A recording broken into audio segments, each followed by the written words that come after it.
Hello, आदाब, सत श्री अकाल, नमस्कार।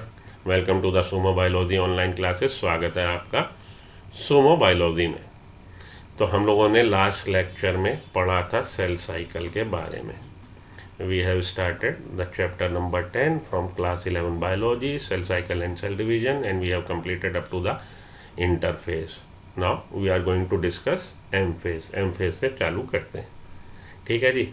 तो चलिए, let's start. This is the most dramatic period of cell cycle. The most dramatic period of cell cycle is M phase. देखिए, छोटी छोटी ये जो लाइनें, छोटी छोटी बातें बड़ी हो जाती हैं। छोटी छोटी बातें बड़े बड़े शहरों में वाली बात कि भैया ये छोटी सी बात जो आपने बिल्कुल इसको वेटेज नहीं दिया और इसी से पता लगेगा उन्होंने क्वेश्चन बना दिया। तो most dramatic period of cell cycle क्या है? Most dramatic period of cell cycle है M phase, involving a major reorganisation of virtually all components of cell. और इसमें क्या हो रहा है? रीऑर्गेनाइजेशन हो रहा है सेल के हर कंपोनेंट का। Since the number of chromosome in the parent and progeny cells is same, number of chromosome same रहेंगे पेरेंटल सेल में भी और प्रोजेनी में। It is also called as equational division. So which of the following is consider as a equational division और which of the following consider called as equational division? The answer is M phase mitotic cell division। क्योंकि जो parental cell में number of chromosome है, whatever the number of chromosome in the parental cell, say for example X, Y और Z, the number would remain the same in the daughter cell also. Though for convenience mitosis has been divided into 4 stages of nuclear division. For convenience है convenience of study. हम अपनी सहूलियत के लिए ये जाने हम क्या क्या करते हैं, बहुत कुछ करते हैं भाई। For the convenience mitosis has been divided into 4 stages. Mitosis को हम लोग 4 स्टेज में बांट सकते हैं। 4 stages of nuclear division. Nuclear division is karyokinesis. Nuclear, in the last lecture मैंने बात करी थी कि न्यूक्लियस टर्म जो है वो कैरियन इक्विवेलेंट है। कैरियन का मतलब न्यूक्लियस, तो nuclear division karyokinesis. It is very essential to understand that cell division is progressive process. हालांकि हम इसको 4 फेजेस में बांट दिया, कैरियोकाइनेसिस को, न्यूक्लियर डिवीजन को, लेकिन यहाँ पे समझ लीजिए कि ये ऐसा नहीं कि कानपुर से आप चले टुंडला पहुँचे, टुंडला से चले गाजियाबाद पहुँचे, गाजियाबाद से चले दिल्ली पहुँचे, दिल्ली से चले करनाल कुरुक्षेत्र पहुँचे। तो फॉर कन्वीनियंस के लिए हम लोगों ने इसको कि Kanpur to Tundla, Tundla to Ghaziabad, Ghaziabad to Delhi, इसको अपनी जर्नी को जो हमारी कानपुर से कहाँ की है, पानीपत की या करनाल की या कुरुक्षेत्र की, वो कंटिन्यूस है, लेकिन हमने उसको फॉर डिस्क्रिप्शन कि भाई हम ऐसे गए, हमने आपको बांट के बता दी। वही चीज़ यहाँ कि सेल साइकिल जो है सेल डिवीजन में कैरियोकाइनेसिस एक कंटिन्यूस प्रोसेस है, प्रोग्रेसिव प्रोसेस है। और उसमें क्लियर कट लाइन नहीं है कि यहाँ है भैया ये ख़त्म, हाँ ये बाउंड्री लाइन थी, यहाँ पे हमारा प्रोफेज ख़त्म, मेटाफेज चालू। लेकिन फॉर कन्वीनियंस से we have divided karyokinesis further into 4 sub stages और 4 फेजेस, उसमें हमने स्टेजेस में बांट दिया। Karyokinesis involves following 4 stages: prophase, metaphase, anaphase, telophase. तो 4 फेजेस हैं जिसमें हम इसको पढ़ने जा रहे हैं। Pro, meta, ana, Tillo. Pro मतलब पहले, मेटा बीच में, एना पीछे, टीलो एकदम आखिरी में। इसका ये मतलब निकल रहा। तो प्रोफेज पे आइए, प्रोफेज की शुरुआत। Prophase which is the first stage of karyokinesis. तो पहली स्टेज कैरियोकाइनेसिस की क्या है? प्रोफेज है। Follows the S phase and G2 phase. तो इंटरफेज को जो हम लोगों ने देखा था, ये आप सेल साइकिल को अपने बांट सकते हैं यहाँ से लेके यहाँ तक इंटरफेज में, और ये हमारा एम फेज। ठीक है, नहीं समझ में आई कोई बात नहीं, पर परेशान हो इधर आओ, समझो बात को।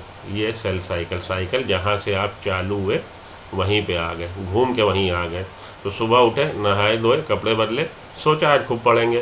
पूरा दिन आप लोगों ने पिक्चर देखी, रात को बिग बॉस देखा, सो गए। अगले दिन फिर उठे, फिर यही साइकिल, ये आज से हम बहुत पढ़ेंगे, फिर यही साइकिल, फिर यही साइकिल।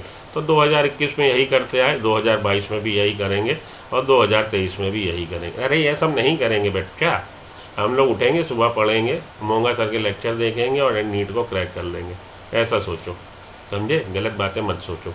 तो साइकिल क्या होता है? जहाँ से चले लौट के पुनी पुनी पंछी फिर जहाज पे आए वहीं लौट के आ जाए। तो यहाँ पे सेल डिवाइड हुई थी और 2 सेल बन गई डॉटर सेल।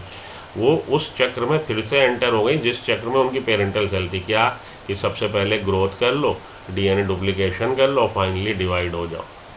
तो इंटरफेज इस सेल, ये जो चक्र हो रहा है उसको हम लोग 2 फेजेस में बांट सकते हैं, यहाँ से यहाँ तक इंटरफेज। इंटरफेस को फर्दर आपने बांट दिया G1S और G2 में, ये आपका हो गया इंटरफेस। इंटरफेस के बाद प्रॉपर सेल डिवीजन में एम फेज में वो एंटर हो गई, और यहाँ आके एम फेज जब ख़त्म हुआ तब सेल 2 में डिवाइड हो गई। एम फेज को फर्दर 2 में बांट लीजिए, ये है हमारा कैरियोकाइनेसिस, ये है आपका साइटोकाइनेसिस। फाइनली कैरियोकाइनेसिस फर्दर आप 4 में बांट लीजिए, pro, meta, ana, telo. Prophase, metaphase, anaphase, telophase and finally cytokinesis, by which cell divides into 2 daughter cells, and these daughter cells after they get formed they finally enter into the next cycle of cell division, that is the cell cycle। ये पूरा process चल रहा है। जीवन चक्र जैसे हमने बोला, अभी सुबह उठे, नहाए धोए, खूब सोचा, आज से बिल्कुल हमने कमर तोड़ मेहनत करनी। आज बिल्कुल हमने बायोलॉजी के 4 चैप्टर, फिजिक्स के 3 चैप्टर, केमिस्ट्री के 2 चैप्टर, और 30 दिन में पूरे ख़त्म। और शाम तक आते आते आपने क्या किया? शाम तक आते आते आपने भारत पाकिस्तान का मैच देखा, थोड़ी देर मित्रों को सुना, मित्रों, थोड़ी देर आप लोगों ने और काम किया, थोड़ी देर आप लोगों ने अपने रिश्तेदारी निभाई, थोड़ी देर आप लोगों ने अपने मोबाइल, इंस्टाग्राम, फेसबुक पे कमेंट किया, थोड़ी देर आप लोगों ने पढ़ भी लिया, ऐसी बात नहीं है। लेकिन जो टारगेट सेट किया था 4, उसकी जगह 4 पैराग्राफ रह गए, और फाइनली आप थक हार के खाना खा के सो गए, और अगले दिन फिर उसी दिनचर्या में आप एंटर हो गए। ये हो रहा। चलिए, तो प्रोफेस पे आइए। अब उसमें से कुछ बच्चे ऐसे भी हैं, वही सिलेक्ट हो जाते हैं, जो 15 से 16 लाख बच्चे अपीयर हो रहे हैं। 17 लाख इस बार प्रोजेक्शन है कि 17 लाख बच्चे नीट देंगे, उनमें से 50,000 क्रैक कर जाएंगे नीट को, गवर्नमेंट की सीट एक्वायर कर लेंगे। तो उनकी दिनचर्या थोड़ी सी अलग है, जो मैंने डिस्क्राइब करी वो नहीं है, आपने उसी फेज़ में आना है। तो prophase which is the largest stage of karyokinesis of mitosis follows the S phase and G2 phase. S phase और G2 फेज के बाद, तो एस फेज G2 फेज के बाद सेल एंटर हो रही प्रॉपर एम फेज में, सेल डिवीजन में। In the S and G2 phases the new DNA molecule form and are not distinct but intervene. नया डीएनए ऐसा था, उसने अपना एक और रेप्लिका बना ली, एक मॉलिक्यूल और बना लिया, डीएनए डुप्लीकेशन हो गया। लेकिन ये अभी कैसा है? डिस्टिंक्ट नहीं है, सुस्पष्ट नहीं है, बट इंटरवीन, गुथा हुआ आपस में। Prophase is marked by the initiation of condensation of chromosomal material. यहाँ से देखिए, इस लाइन को पकड़िए, ऐसे ही क्वेश्चन बना देते हैं। वो पूछेंगे prophase is marked by the, और नीचे उनने 4 ऑप्शन आपको दे दिए। उसने एक तीसरी लाइन लिखी, prophase is marked by the, तो पहला ऑप्शन, दूसरा option initiation of condense material, initiation of condensation of genetic material. The prophase is marked by the initiation of condensation of chromosomal material और genetic material. The chromosomal material becomes untangled, सुलझ जाता है during the process of chromatin condensation. जो अभी तक उलझा हुआ था सुलझ जाएगा और कंडेंसेशन चालू हो जाएगा। The centrosome which had undergone duplication during S phase of interphase. ये आपको इससे पहले वाले लेक्चर में देखिए, वहाँ पे लिखा हुआ है कि एस फेज में अगर ये एनिमल सेल है तो सेंट्रियोल डुप्लीकेट होगा। ठीक है जी, सेंट्रोसोम डुप्लीकेट हो गया है। Now begins to move towards the opposite pole, और सेंट्रोसोम ये जो डुप्लीकेट हुआ, ये डुप्लीकेट होके ये इस पोल की तरफ और ये इस पोल की तरफ मूव होना चालू होगा। एक कॉपी थी सेंट्रोसोम की, डुप्लीकेट हो गया, 2 कॉपी हो गई, एक कॉपी इधर की तरफ और एक कॉपी इधर की तरफ मूव होना चालू हो गई। तो प्रोफेज की शुरुआत कहाँ से हुई? Initiation of condensation of chromosomal material, उसकी शुरुआत हो गई क्रोमोसोम मटेरियल के जेनेटिक थ्रेड के कंडेंस होने से। साथ के साथ अब क्या हो रहा प्रोफेज में? जो सेंट्रियोल डुप्लीकेट हुआ था वो अपोजिट पोल की तरफ मूव होना चालू हो गया। The centrosome, which had undergone duplication during S phase of interphase, now begins to move towards opposite pole of the cell. The completion of prophase can thus be marked by following characteristic event. Completion, prophase complete हो गया। Initiation की बात हो गई, initiation marked by prophase की शुरुआत कैसे हुई? Prophase is marked by Start of prophase is marked by initiation of condensation of genetic material and completion, prophase complete हो गया। वो कैसे आप जानेंगे? By following characteristic event. ये जो इवेंट हो रहे हैं ये इस बात का इंडिकेशन है कि प्रोफेस हमारा complete get completed. Chromosomal material condenses to form compact mitotic chromosome. Genetic material ये जो क्रोमेटिन थ्रेड है ये कॉम्पैक्ट होके आपको क्रोमोजोम का फॉर्म में एक्वायर्ड हो जाएगा। तो डीएनए हमारा जेनेटिक मटेरियल है। इंटरफेस सेल में ये मोस्ट डिस्पर्स फॉर्म में होता है, तब हम इसको क्रोमेटिन थ्रेड बोलते हैं, और जब ये कंडेंस हो जाता है ये थ्रेड तब इसको हम क्रोमोजोम बोलते हैं। तो chromosomal material condenses to form compact mitotic chromosome. और ये क्या है? ये आपका जब हम लोग सेल पढ़ेंगे वहाँ पे बताया कि भाई ये हमारा प्राइमरी कॉन्स्ट्रिक्शन है जिसको हम लोग बोलते हैं सेंट्रोमियर। इसकी पोजीशन क्रोमोजोम में कहाँ है उस आधार पे 4 तरह का होता है, मेटासेंट्रिक, सब मेटासेंट्रिक, टीलोसेंट्रिक और retrocentric, which we have talked in the cell biology chapter. Chromosomes are seen to be composed of 2 chromatid attach together at the centre. इस समय जो क्रोमोजोम है वो कैसा आपको दिखाई देगा? वो डुप्लीकेटेड क्रोमोजोम दिखाई देगा। तो ये क्या है भैया, इसको थोड़ा सा समझ लो, क्योंकि ये बात आपको कोई समझाता नहीं और बहुत से बच्चे को समझ नहीं पाते। तो एक्चुअली जो आपके पास जेनेटिक थ्रेड था वो ये था, अब इसने अपनी कॉपी बना ली। तो जेनेटिक थ्रेड ने जब अपनी कॉपी बना ली, इसने अपनी रेप्लिका बना ली। आपके पास एक एनसीईआरटी की बुक थी, 2 हो गई। अब जब ये कंडेंस होगा तो मानिए कंडेंस हुआ, कंडेंस होने के बाद कैसा दिखाई देगा? एक तो ये न्यूली फॉर्म थ्रेड और एक इसका पहला थ्रेड।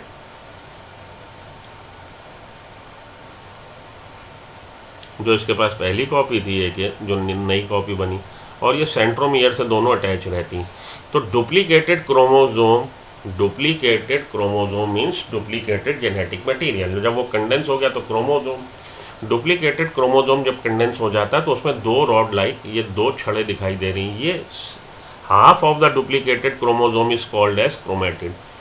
डुप्लीकेटेड क्रोमोजोम का आधा भाग, ये एक छड़, ये एक क्रोमेटिड है, ये एक क्रोमेटिड है, और ये दोनों एक दूसरे के सिस्टर क्रोमेटिड है। This is the sister chromatid of this and this is also the sister chromatid of this. तो chromosome are seen to be composed of 2 chromatid. इस समय क्रोमोजोम कैसा दिखाई देगा कि उसमें 2 क्रोमेटिड है। क्लियर? हाँ, 2 क्रोमेटिड है। एक ये है जो इनिशियली था और एक इसने अपनी रेप्लिका बना ली, जो इसके पास शुरुआत में नहीं था, लेकिन इसने रेप्लिका उसकी फ़ोटोकॉपी कर ली। और दोनों इस समय ये प्राइमरी कॉन्स्ट्रिक्शन सेंट्रोमियर से अटैच है। Chromosome are seen to be composed of 2 chromatid attach together at the centromere. Centrosome which had undergone duplication during interphase begins to move towards opposite pole। Centrosome जो centriole बना रहे हैं ये opposite pole की तरफ move होना चालू हो गए। Each centrosome radiates out microtubules called aster. और ये सेंट्रोसोम अपोजिट पोल पे पहुंच के इनसे बाहर की तरफ क्या निकल रहा है? इनसे बाहर की तरफ निकल रहे हैं माइक्रोट्यूब्यूल्स जो ट्यूबुलिन प्रोटीन के बने होते हैं। और माइक्रोट्यूब्यूल्स ट्यूबुलिन प्रोटीन का निर्माण कब हुआ है? G2 फेज में हुआ। तो सेंट्रोसोम से निकल रहे हैं माइक्रोट्यूब्यूल्स जिनको हम बोल रहे हैं एस्टर्स। ये एस्टर्स हैं और ये कहलाएगा pole. The 2 asters together with spindle fibre forms mitotic apparatus। और 2 asters along with spindle fibers forms mitotic apparatus। Each centrosome radiates microtubules called esters। The 2 esters together with spindle fiber। ये spindle fibre, ये ester, और ये ester और spindle fibre मिलके क्या बना रहे हैं? Mitotic apparatus. ठीक है जी, माइटोटिक अपरेटस। तो ये जो सेंट्रोजोम अपोजिट पोल पे पहुंचे उनसे बाहर को निकले हैं माइक्रोट्यूब्यूल्स। और माइक्रोट्यूब्यूल्स जो ये इनसे निकले, माइक्रोट्यूब्यूल्स ये जो स्पिंडल फाइबर कहलाएंगे, ये जो इनसे सेंट्रोजोम से निकले, अब ये सेंट्रोजोम एस्टर कहलाएगा। Aster, the 2 aster together with spindle fibre, ये स्पिंडल फाइबर है, इनको हम बोल रहे हैं mitotic apparatus. 2 asters along with spindle fibre called form mitotic apparatus. Okay, ये हो गई आपके प्रोफेज की कहानी। Cells at the end of prophase when viewed under the microscope। at the end जब आप सेल माइक्रो प्रोफेज के एंड में सेल को विजिट करेंगे, ऑब्जर्व करेंगे। Do not show Golgi complex उसमें दिखाई नहीं देंगे। एंडोप्लाज्मिक रेटिकुलम दिखाई नहीं देंगे। तो एंडोप्लाज्मिक रेटिकुलम भी उसके डिसरप्ट हो गए, डिसमेंटल हो गए, गोल्जी कॉम्प्लेक्स भी डिसमेंटल हो गया, न्यूक्लियोलस डिसमेंटल हो गया, न्यूक्लियर एनवलप डिसइंटीग्रेट हो गया। तो एट द एंड जब सेल प्रोफेज खत्म हुआ है तब सेल में आपको Golgi complex, endoplasmic reticulum, nucleolus, nuclear membrane दिखाई नहीं देगी। बहुत इंपॉर्टेंट लाइनें हैं, लिख लीजिए, मतलब लिख क्या लीजिए, इसको ध्यान से कैप्चर कर लीजिए, स्क्रीन कैप्चर कर लीजिए, पढ़ लीजिए, ध्यान में टैटू बना के रख लीजिए। तो at the end of the prophase endoplasmic reticulum get dismantle, Golgi body get dismantle, nucleolus disappeared and nuclear membrane disintegrated. ये हो गया आपका एंड प्रोफेज का। ठीक है जी। अब मेटाफेज पे आइए। प्रोफेज के बाद metaphase. The complete disintegration of nuclear envelope marks the start of second phase of mitosis. पूरी तरह से छिन्न भिन्न हो गई न्यूक्लियर मेम्ब्रेन। तो लेट प्रोफेज में देखिए न्यूक्लियर मेम्ब्रेन के कुछ अंश यहाँ पे दिख रहे हैं, लेकिन मेटाफेज की शुरुआत हम मानेंगे कि जब ये पूरी तरह से गायब हो जाएगा। Transition to metaphase. देखिए मेटाफेज में उसने न्यूक्लियर मेम्ब्रेन का अस्तित्व नामो निशान मिटा दिया। ठीक है, तो मेटाफेज की शुरुआत हो रही है, कंप्लीट डिसइंटीग्रेशन हो गया न्यूक्लियर एनवलप का, मार्क्स द, और शुरुआत हो गई किसकी, शुरुआत हो गई मेटाफेज की, second phase of mitotic division. Hence the chromosomes are spread through the cytoplasm. इसलिए अब ये रायता फैल गया भैया। न्यूक्लियर मेम्ब्रेन के अंदर क्या था, जेनेटिक मटेरियल पहले तो थ्रेड के रूप में था, थ्रेड के रूप में होने के बाद वो कंडेंस हुआ, साथ में उसकी रेप्लिका भी है, लेकिन जो उसकी बाउंड्री थी वो डिसरप्ट हो गई। जब खुल गई तो ये पूरे साइटोप्लाज्म में छितर जाएंगे, बिखर जाएंगे। Chromosomes are spread through out the cytoplasm of cell. By this stage condensation of chromosome is completed. Chromosome completely condensed है and they can be observed clearly under the microscope. और माइक्रोस्कोप के सहायता से आप उनको बड़ी आसानी से ऑब्जर्व कर सकते हैं, स्टडी कर सकते हैं। This then is the stage at which morphology of chromosomes is mostly studied. ये वो स्टेज है सेल डिवीजन की। पूछेगा which one of the following stage is most preferable stage for the study of morphology of chromosome. क्रोमोसोम की morphology को study करने के लिए आप किस फेज को प्रेफर करेंगे, prophase, metaphase, anaphase, telophase? Metaphase, but natural बात है क्योंकि मेटाफेज में कंप्लीटली कंडेंस्ड है। At this stage metaphase chromosomes made up of 2 sister chromatid. इस स्टेज में मेटाफेज क्रोमोसोम कैसा बना हुआ है, 2 सिस्टर क्रोमेटिड का, जिसका कि मैंने अभी आपको डिस्क्राइब किया कि सिस्टर क्रोमेटिड क्या होता है, क्रोमेटिड क्या होता है। Half of the duplicate chromosome is called as chromatid. ठीक, तो इसमें 2 सिस्टर क्रोमेटिड है, 2 बहनें हैं एक दूसरे की, सीता और Gita. This then is stage at which morphology of chromosome is most easily studied. At this stage metaphase chromosome made up of 2 sister chromatid which are held together by the centromere. Primary constriction centromere की सहायता से ये वो माता पिता हैं जिन्होंने दोनों बहनों को एक साथ रखा हुआ है। ठीक, which are held together at centromere. Small disc shape structure at the surface of centromere are called kinetochore. तो ये जो हमारा सेंट्रोमियर है, इसके डिस्क लाइक स्ट्रक्चर इसके यहाँ पे हैं। Small disc shape structure at the surface of centromere are called kinetochore. ये काइनेटोकोर है। This structure serve as the site of attachment of spindle fibre. तो स्पिंडल फाइबर, ये जो आए स्पिंडल फाइबर आके कहाँ अटैच हो रहे हैं, काइनेटोकोर से अटैच हो रहे हैं। स्पिंडल फाइबर कहाँ से निकले, ये हमारे सेंट्रोसोम से निकले, एस्ट्रल से। तो astral with spindle fibre mitotic spindle. ठीक है जी। ये स्पिंडल फाइबर किसके बने, माइक्रोट्यूब्यूल्स के, ट्यूबुलिन प्रोटीन के। वो आके कहाँ अटैच हुए, काइनेटोकोर से। तो this structure serve as site of attachment of spindle fibre form by the spindle fibre to the chromosome that are moved into position at the centre of cell. तो आके attach हो गए इससे क्या, small disc like structure at the surface of centromere are called kinetochore. This structure serve as the site of attachment of spindle fiber to the chromosome, attachment of spindle fiber to the chromosome. Chromosome that are moved into position at the centre of cell, वो अब centre cell में आ गए, cell के centre में। Hence metaphase is characterize by all the chromosome coming to lie at the equator with one chromatid of each chromosome connected by its kinetochore to spindle fiber from one pole and its sister chromatid connected by its kinetochore to spindle fiber from the opposite pole। अब ये यहाँ आके arrange हो गए equator plate में, भूमध्य रेखा पे, ठीक है।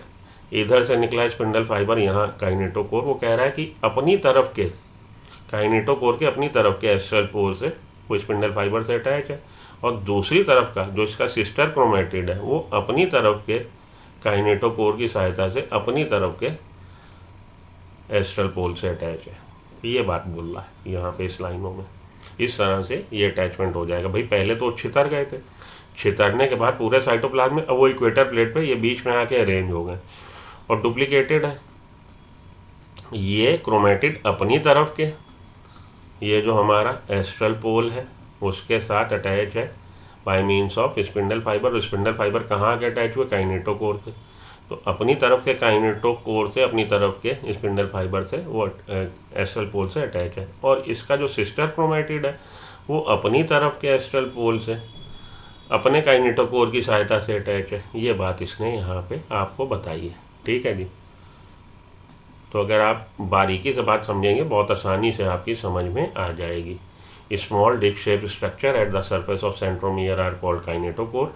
These structures serve as the site of attachment of spindle fiber to the chromosome that are moved into the position at the center of the cell. Hence, the metaphase is characterized by all the chromosome coming to lie at the equator plate, with one chromatid of each chromosome connected by its kinetochore to spindle fiber from one pole and its sister chromatid connected by its kinetochore to the spindle fiber from the opposite pole. The plane of alignment of chromosome at metaphase is referred as metaphase plate. वो plane जिस पे आके ये arrange हो गए हैं उस plane को हम बोलेंगे मेटाफेज प्लेट। तो ये देखिए, ये दिखा रहा है डायग्राम उस डिस्क्रिप्शन का जिसका अभी जिक्र हुआ। मेटाफेज प्लेट पे अटैच हो गए, अरेंज हो गए इक्वेटर प्लेट मेटाफेज प्लेट पे।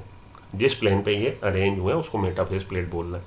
ये काइनेटोकोर अपनी तरफ के एस्ट्रल पोल से स्पिंडल फाइबर की सहायता से अटैच है, और इसका सिस्टर क्रोमेटिड अपने काइनेटोकोर की सहायता से अपनी तरफ के एस्ट्रल पोल से स्पिंडल फाइबर की सहायता से अरेंज है। ये हो गई आपकी मेटाफेज स्टेज के बारे में डिस्क्रिप्शन, ठीक है जी। तो मेटाफेज, फीचर्स ऑफ मेटाफेज क्या है, फीचर क्या है? जैसे प्रोफेज के फीचर क्या था कि भैया पूरी तरह से डिस्टर्ब हो गई न्यूक्लियर मेम्ब्रेन और न्यूक्लियोलस गायब हो गया, गोल्गी बॉडी गायब हो गया, एंडोप्लाज्मिक रेटिकुलम गायब हो गया। ये उसके बारे में थी प्रोफेज के, और कंडेंसेशन हो गया। मेटाफेज के बारे में कैरेक्टरिस्टिक फीचर क्या है? The feature of metaphase, spindle fibres attach to the spindle fibres attach to the kinetochore of chromosome. Spindle fibre kinetochore से अटैच हो गए। Chromosomes are move to spindle equator, chromosome spindle equator पे arrange हो गए and get aligned along metaphase plate, और एक सीधी रेखा में line में अरेंज हो गए। जिस प्लेन पे, जिस तल पे ये अरेंज हुए उसको हम मेटाफेज प्लेट बोल रहे हैं।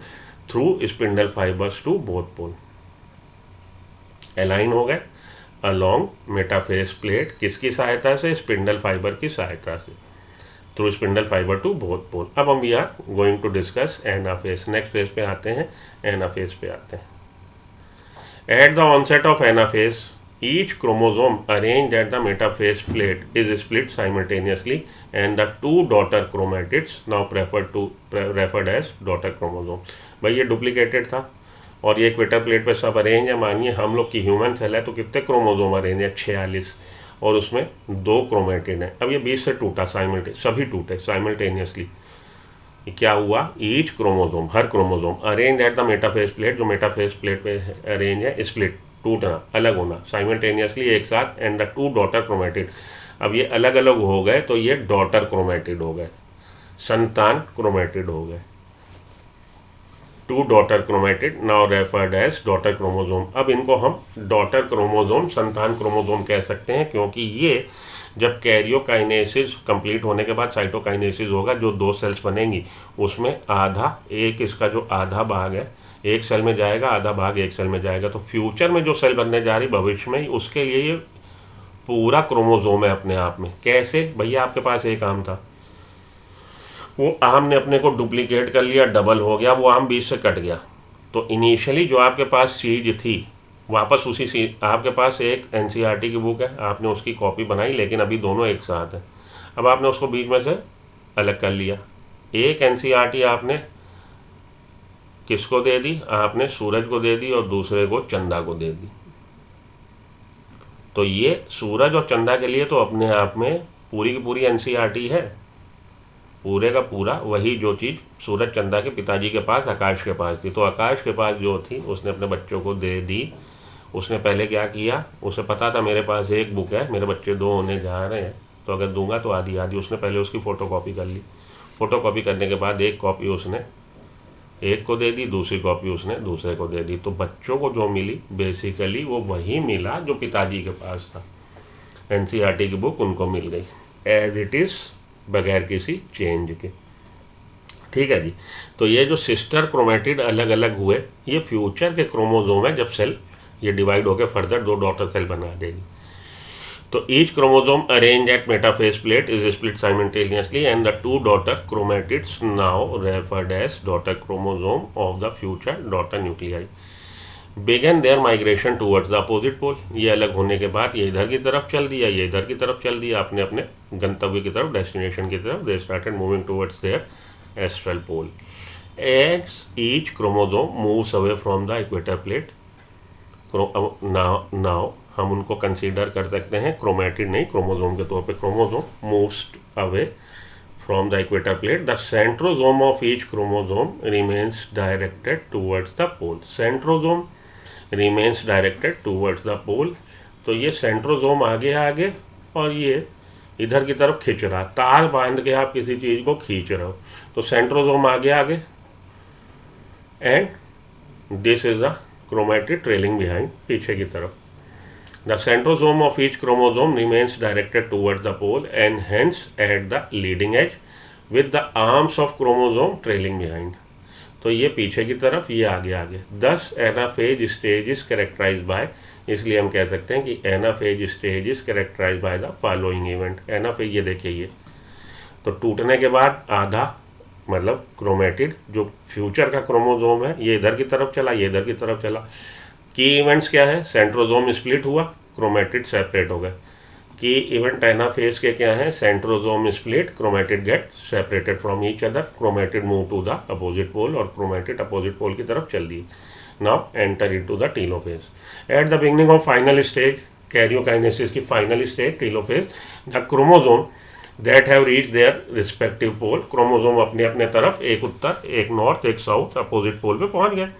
वहाँ जाके डिकंडेंस हो गए। ये जो जेनेटिक मटेरियल था जो कंडेंस होकर क्रोमोजोम के फॉर्म में हो गया था, वो फिर से थ्रेड के रूप में डिकंडेंस हो गया and loss there individuality.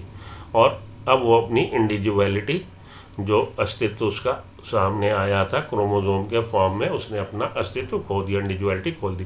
The individual chromosome can no longer be seen and अब ये जो इंडिविजुअल क्रोमोजोम थे 46 क्रोमोजोम थे हमारे, वो फिर सब जेनेटिक थ्रेड के रूप में आपस में एक दूसरे से गुत्थम गुत्था वो वापस थ्रेड फॉर्म में आ गया। And each set of chromatin material trying to collect at each of the two pole. तो 46 क्रोमोजोम इधर, 46 क्रोमोजोम इधर, और वो जेनेटिक थ्रेड के रूप में डिस्पर्स फिर से हो गए, एक दूसरे से गुत्थम गुत्था हो गए। Collect at the each of two pole. This is the stage which shows the following key event. और इसमें कौन कौन से इवेंट हैं जो आपको ध्यान में रखने? Chromosome cluster at opposite pole. तो प्रोफेज के आपको याद रखने हैं, मेटाफेज के याद रखने हैं, एनाफेज के की आपको याद रखनी। प्रोफेज की क्या थी कि initiation of condensation of genetic material हुआ था। एट द एंड, प्रोफेज हमने एंड कहाँ माना था? जब Golgi body, endoplasmic reticulum, nucleolus, nuclear membrane disrupt हो गई थी। मेटाफेज की शुरुआत कहाँ हुई थी? जब वो सिंगल अरेंज पूरी तरह से डिसरप्शन के बाद साइटोप्लाज्म में बिखर गए थे। साइटोप्लाज्म में बिखरने के बाद they get arrange at the equator plate. वो मेटाफेज का कैरेक्टरिस्टिक फीचर था। एनाफेज की शुरुआत splitting of chromatid from each other. simultaneously splitting of each and every chromosome, and they get separated into two chromatid and chromatid starts moving towards the opposite pole. वो आपके anaphase की कहानी थी। Telophase की क्या है?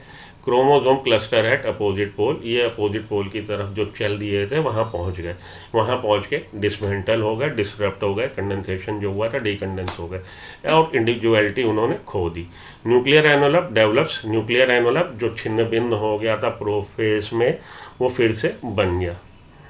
Nuclear envelope develops around the chromosome, फिर से न्यूक्लियर एनवलप बन गया at the chromosome cluster at each pole forming the two daughter nuclei. Nuclear envelope बनने के बाद हम बोलेंगे न्यूक्लियाई अस्तित्व आ गया, न्यूक्लियस बन गया, दो डॉटर न्यूक्लियस बन गए अपोजिट पोल पे। न्यूक्लियोलस गोल्गी बॉडी एंडोप्लाज्मिक, ये फिर से मेंट इनका फिर से रीअरेंज हो गए, फिर से इनका जो डिसमेंटलिंग हुई थी फिर से ये लोग असेंबल हो गए। तो nucleolus Golgi body endoplasmic reticulum reform. Now after the completion of karyokinesis, karyokinesis by this means get completed, prophase, metaphase, anaphase, telophase चारों हो गई। Now the cell enters into cytokinesis means division of cytoplasm. चलिए division of cytoplasm पे आइए। Mitosis accomplish not only the segregation of duplicated chromosome into daughter nuclei, mitosis में केवल separation, segregation, अलग अलग होना, डुप्लीकेटेड क्रोमोसोम का अलग अलग होना इनटू डॉटर न्यूक्लियाई नहीं हो रहा, साथ के साथ but the cell itself is divided into two daughter cell, की सेल अपने आप को दो डॉटर सेल में, दो संतान सेल्स में बांट लेगी bye the separation of cytoplasm. किस तरह से कि साइटोप्लाज्म भी बीच में बट जाएगा। तो एक घर में बीच में आपने डिवाइडिंग एक सेपरेशन वॉल खींच दी और लल्लू गोलक मकान दे दिया, कल्लू गोलक मकान दे दिया by the separation of cytoplasm called cytokinesis at the end of which cell division gets completed. तो सेल डिवीजन हम लोग कब कंप्लीट मानते हैं? जब साइटोकाइनेसिस परफॉर्म हो जाता है इन एनिमल सेल। अब आप देखिए साइटोकाइनेसिस की जो प्रक्रिया है वो एनिमल सेल के लिए अलग है और प्लांट सेल के लिए अलग है। एनिमल सेल में आउटर मोस्ट बाउंड्री है cell membrane, whereas plant cell में आउटर मोस्ट बाउंड्री है cell wall. Animal cell this is achieved by appearance of furrow in the plasma membrane. Plasma membrane में furrow बनेगा, खांचा बनेगा। The furrow gradually depends and ultimately joins in the centre dividing the cell cytoplasm into two. ये गहरा होता चला जाएगा, अंदर की तरफ धंसता चला जाएगा और अल्टीमेटली सिंगल सेल को दो सेल में बांट देगा। ठीक है, तो ये एक तरह से देखिए ये फॉरो बना, ये फारो डीपेन होता चला जाएगा और अल्टीमेटली ये दो सेल में ए और बी में इसको बांट देगा, दो सेल बन जाएंगी। ये किसका तरीका है? ये तरीका है आपके एनिमल सेल के लिए। एनिमल सेल के लिए ये तरीका है। साइटोकाइनेसिस हो गई फॉरो बनने से और एक सेल दो सेल में बट गई। ठीक है जी।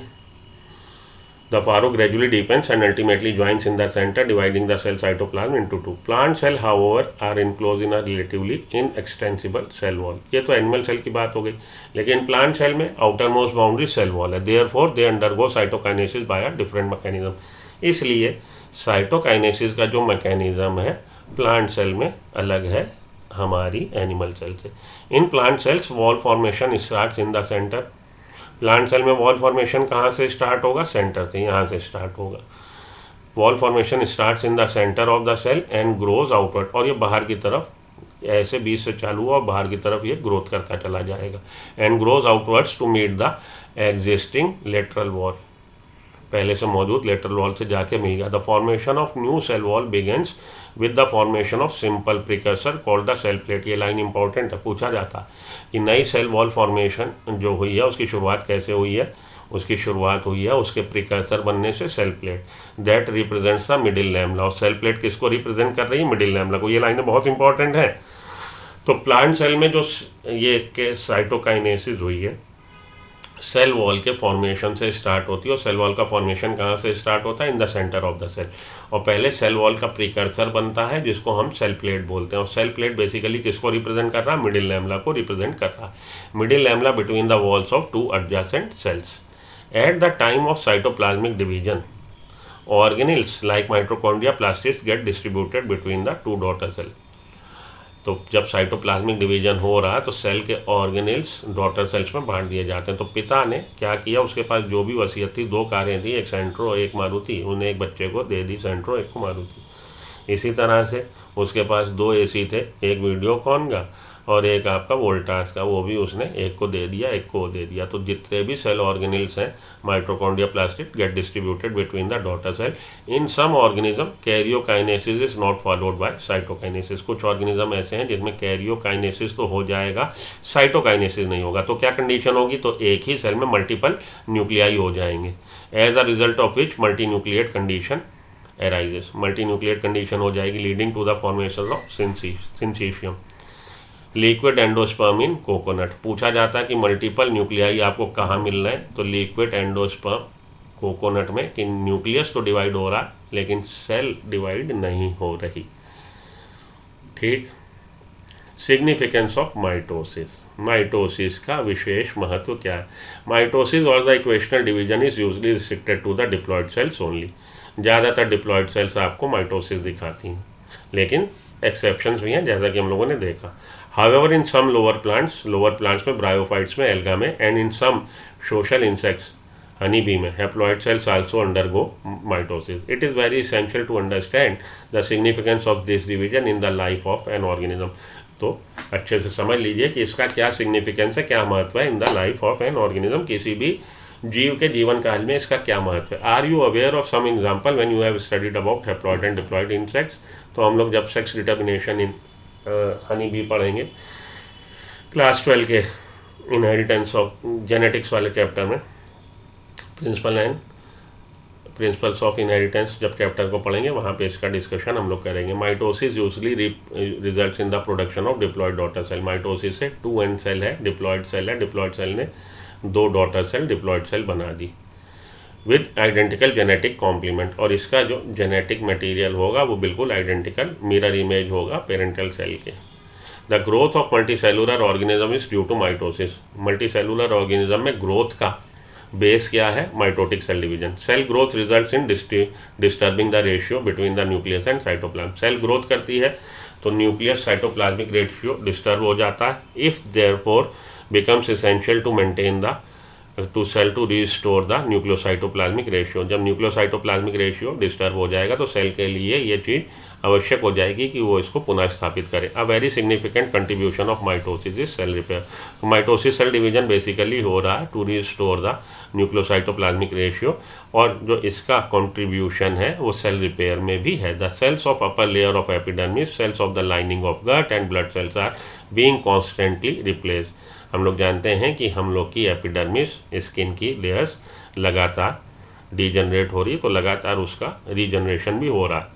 लाइनिंग ऑफ गट की लाइनिंग जो है वो उसमें भी वियर टियर होते रहते हैं, तो वहाँ पे भी रिपेयर की ज़रूरत है। ब्लड सेल्स आप जानते हैं आरबीसी का on an average life span 120 days है। 120 दिन के बाद आरबीसी मरेगी, तो उसके लिए उसको नए बनते रहना भी चाहिए। And the blood cells are being constantly replaced. Mitotic division in the meristematic tissue, that is the apical meristem and lateral cambium, results in a continuous growth of plant। तो प्लांट में भी ग्रोथ का कारण क्या बन रहा है, mitotic cell division. ठीक है जी। In the next we are going to discuss meiosis. चलिए कुछ क्वेश्चन देख लें, अगर आप लोग के लिए मेरे बैंक में हैं तो होंगे, बिल्कुल होंगे। Identify the correct sequence of cell events. Nuclear membrane dissolves. Nuclear membrane किस में डिसॉल्व होती है, प्रोफेज में। Cell size increases, cell size किस में इंक्रीज होता है, इंटरफेज में। 2 डॉटर सेल्स फॉर्म जब साइटोकाइनेसिस हो जाता है। डीएनए रेप्लिकेस एस फेज में होता है। तो कौन सी फेज सबसे पहले होगी, तो सबसे पहले हमारी होगी सेल साइज इंक्रीज होगा। सेल साइज इंक्रीज होने के बाद डीएनए डुप्लीकेट होगा, सेकंड के बाद 4, उसके बाद क्या होगा, उसके बाद ये वाला 1, और फाइनली डिवाइड हो जाएगी 3। 2 4 1 3, 2 4 1 3, डी इज़ द आंसर। इसका ये आंसर होना चाहिए 2 4 1 3 डी। हाँ जी, option number D is the correct answer. देख लीजिए, ठीक, जो हम लोगों ने अभी डिस्कस किया। आगे चलता हूँ, अगले पे आइए। Select the correct option with reference to with respect to mitosis.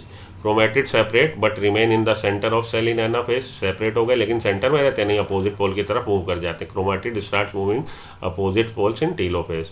Anaphase में ही स्टार्ट हो जाते हैं। Chromosome move to the spindle equator and get aligned along equator plate in metaphase. ये ठीक है, क्रोमोजोम स्पिंडल इक्वेटर पे अरेंज हो गए हैं और इक्वेटर प्लेट पे अरेंज हो गए। Daughter cells possess same number of chromosome as parental cell but with the same और डिफरेंट एलील। सेम एलील होता है, ये भी नहीं सही। कौन सा सही?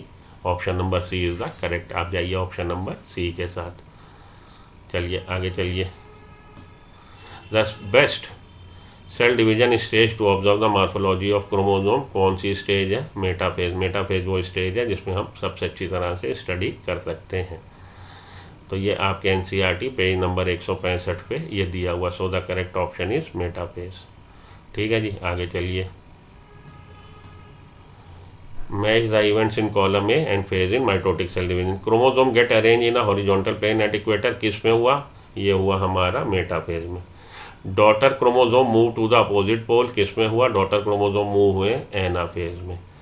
Chromosome decondense and lose their individuality telophase में। This phase is mark bye the initiation of condensation. Initiation condensation किस में? प्रोफेज में। तो ए के अपोजिट आएगा 4, बी के अपोजिट क्या आएगा? Move to the opposite pole anaphase, B के opposite 1। Chromosome decondense and lose their individuality, C के अपोजिट आना चाहिए। किसमें इंडिविजुअलिटी खो दी उन्होंने? टीलोफेज 3। और डी के अपोजिट 2, 4 1 3 2 इसका आंसर हो जाएगा 4 1 3 2। ठीक है, आगे देख लेते हैं क्या दिया हुआ। 4 1 3 2।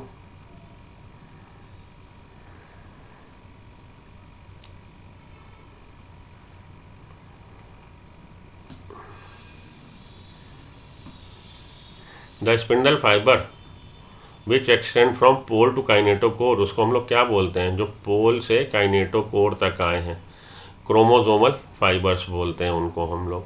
तो आंसर इसका है chromosomal fibres, option number A. 2 chromatids of metaphase chromosome represents which of the following? Non homologous chromosome, joint and centromere, maternal and parental chromosome, joint and the replicated chromosome that to be separated at anaphase. C. वो किसको represent कर रहे हैं? वो represent कर रहे हैं replicated chromosome को, that to be separated at anaphase. C is the answer. Yes, option number C is the correct choice to make. ठीक है जी, आगे चलिए। Select the correct option with phase occupies the maximum part of cell cycle. Maximum part cell cycle का कौन? Interphase. Interphase is the right answer.